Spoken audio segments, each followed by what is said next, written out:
اب ذرا منی بجٹ کے حوالے سے ہارون صاحب بات کر لیتے ہیں، اور منی بجٹ کرنے کے لیے میں اپنے دیکھنے والوں کے ساتھ تعارف کرا دوں کہ اس وقت ایک تو بی بی سی سمیت کئی معروف انگریزی اخبارات ہیں جن سے یہ منسلک رہے، ملک کے ممتاز ایسے اخبارات ہیں جن میں انہوں نے نمایاں طور پر لکھا، بہت ہی معروف کالمسٹ ہیں، تجزیہ کار ہیں، اقتصادی امور پر بڑی گہری نظر رکھتے ہیں، اور اس وقت ہمارے ساتھ عدنان عادل صاحب موجود ہیں۔ بہت شکریہ عدنان عادل صاحب، تھینک یو سو مچ، آپ نے اپنا قیمتی وقت ہمارے لیے نکالا۔ مجھے منی بجٹ کے حوالے سے پوچھنا ہے، مجھے تو سب اس کے نیگیٹو پوائنٹس ہی نظر آ رہے ہیں، کوئی پلس پوائنٹس بھی ہیں تو آپ بتا دیجئے۔ جی آپ کے لیے تو نیگیٹو ہیں کیونکہ آپ مڈل کلاس سے تعلق رکھتی ہیں، اور یہ بجٹ جو ہے جو 350 ارب روپے نکلیں گے مڈل کلاس کی جیب سے نکلیں گے اور حکومت کے خزانے میں جائیں گے، تو آپ کو تو بجا طور پہ اس میں نیگیٹو پوائنٹس نظر آ رہے ہیں۔ جو ہماری یہ غریب طبقہ ہے اس کی 2-3 چیزوں پہ اثر پڑے گا۔ ایک تو یہ کہ اس میں ڈبل روٹی 17% مہنگی ہو جائے گی، آپ تو غریب لوگ بھی ڈبل روٹی کھا لیتے ہیں، تو اس سفید پوش طبقے کے لیے وہ مشکل ہوگا۔ لال مرچ، آپ کو پتہ ہے نا کہ مرچ کا ہمیں بہت شوق ہے، مرچ کھانے کا بھی اور لگانے کا بھی، تو جو مرچ ہے وہ بھی 17% مہنگی ہو جائے گی۔ تو ماچس بھی، آگ لگانا بھی مہنگا ہو جائے گا، آگ لگانا بھی مشکل ہوگا، ماچس بھی 17% مہنگی ہوگی، ہر چیز پہ 17% ٹیکس لگ گیا ہے، خاص طور سے درآمدی جو چیزیں ہیں سوائے دالوں کے، تو اور چینی پہ، چونکہ جو درآمدی چینی ہے وہاں پہ تو پہلے ہی ٹیکس لگ کر وہ پھر آتی ہے، تو اس لیے ان چیزوں پہ نہیں لگا، باقی ہر چیز پہ لگ گیا۔ تو مڈل کلاس جو ہے اس کا تو کچومر نکل گیا، پہلے ہی نکلا ہوا تھا، غریب تو پہلے ہی پسا ہوا ہے، اور جو اس کی آمدن ہے اس کے اخراجات اس سے بہت زیادہ ہیں، اس کے لیے 2 وقت روٹی کھانا مشکل ہے۔ لیکن جو سفید پوش طبقہ ہے اس کے لیے اب سفید پوشی کا بھرم رکھنا مشکل ہوگا، لیپ ٹاپ مہنگے، ٹیلی فون مہنگا، صنعتی خام مال بھی مہنگا، تو اس سے پیداواری شعبے پہ بھی اثر تو پڑے گا۔ تو لیکن یہ کہ مسئلہ یہ ہے کہ یہ اس کے بغیر گزارا بھی نہیں تھا۔ حکومت کا جو آمدن اور اخراجات کا توازن جو ہے وہ ہمیشہ خراب رہا ہے کہ 100 روپے اس وقت آپ کی آمدن ہے اور 200 روپے خرچہ ہے، تو 100 روپے کہاں سے آئیں؟ ایک تو یہ مسئلہ ہے۔ دوسرا تجارتی خسارہ بہت ہے کہ ابھی ہم جو ہیں وہ 32 ارب ڈالر کا خسارہ تجارتی لے کر بیٹھے ہوئے ہیں، ہم دنیا کو کم چیزیں بیچتے ہیں، خریدتے زیادہ ہیں، تو یہ خسارہ کیسے پورا ہو؟ زر مبادلہ کہاں سے آئے؟ اور پھر تیسری چیز ہے کہ ماضی میں ہم نے اتنے بہت سے قرضے لیے ہوئے ہیں کہ ہر سال حکومت کو 10-12 ارب ڈالر پرانے قرضے چکانے کے لیے بھی چاہیے ہوتے ہیں۔ تو یہ 3 چیزیں ہیں، بجٹ خسارہ، تجارتی خسارہ اور پرانے قرضوں کی واپسی۔ تو حکومت جو ہے اس کے پاس کوئی اور راستہ نہیں سوائے اس کے کہ وہ عالمی مالیاتی فنڈ یعنی عالمی ساہوکار IMF کے پاس جائے اور کہے کہ مائی باپ ہمیں کچھ پیسے دو۔ وہ ماں ہے تمام عالمی اداروں کی، جس میں عالمی بینک، ایشیائی ترقیاتی بینک اور دوسرے بینک شامل ہیں، اگر وہ ماں اشارہ کرے گی تو وہ بھی پیسے دیں گے، ورنہ وہ بھی روک لیں گے۔ ہر حکومت، چاہے پیپلز پارٹی کی حکومت ہو۔ ٹھیک ہے عدنان عادل صاحب، مگر جو ادویات کا معاملہ ہے، یہ تو ادویات کا جو معاملہ ہے اس کے اوپر بھی آپ دیکھیے ادویات کتنی مہنگی ہے، 160 ارب روپے کی سبسڈی ہے جو کہ اٹھا لی گئی ہے ادویات سے، یہ غریب کی پہنچ میں نہیں آئیں گی۔ اور جو لگژری آئٹمز کہہ کر ان لوگوں نے ٹیکس عائد کیا ہے وہ تو سب وہ عام ضرورت کی چیزیں ہیں، ان میں لگژری کیا ہے؟ کیا ڈبل روٹی لگژری ہے؟ انڈا کھانا لگژری ہے؟ موبائل، لیپ ٹاپ ہر گھر کی ضرورت ہے، کیا یہ لگژری آئٹمز میں آتا ہے؟ اور جب شوکت علی صاحب یہ کہتے ہیں کہ صرف عوام پہ 2 ارب روپے کا بجٹ کا بوجھ بڑھے گا، تو کیا 2 ارب بہت معمولی سی رقم ہے؟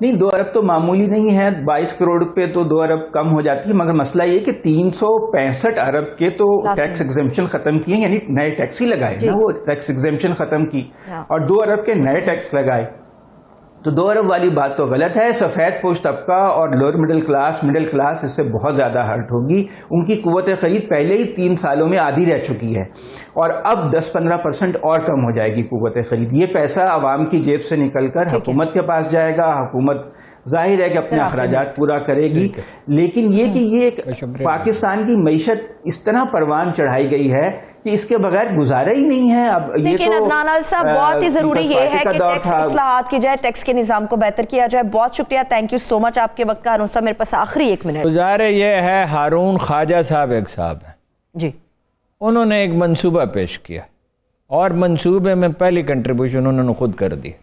وہ یہ ہے کہ لاہور کے ہر اس شخص کو کھانا کھلا دیا جائے جو خود کھانا نہیں خرید سکتا، اس کو راشن دیا جائے۔ 3100 روپے کا پیکٹ ہے، وہ پیکج ہے، یعنی کوکنگ آئل، آٹا، چینی، چائے کی پتی وغیرہ